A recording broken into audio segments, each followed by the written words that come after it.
हम गिरेंगे तो नहीं? बिल्कुल नहीं, अपने पैर जमीन पर मत हाँ लगाना। ठीक है।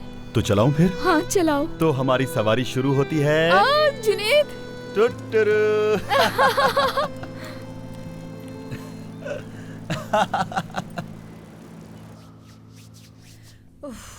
अल्लाह ही जानता है कि इस वक्त है कहाँ।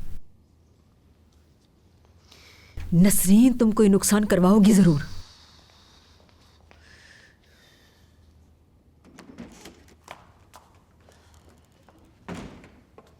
कहाँ गायब थी तुम? हाँ, अंदाजा भी है कि कितनी परेशान थी मैं। क्यों बताऊं मैं? क्या वजह है? आपका कोई ताल्लुक नहीं है इससे, आप इससे दूर रहें। मेरी बात सुनो, तुम्हारी जबान खींच लूंगी मैं। सब जानती हूँ कि तुम क्या करती फिर रही हो, लेकिन मैं तुम्हें सुकून को बर्बाद करने नहीं दूंगी। बस करे! नहीं टांग लड़ा है मेरे कामों में, समझ गई? मुझे बस अकेला छोड़ दे, मुझे मेरे हाल पे छोड़ दे। सब खैर है? क्या मसला हो गया?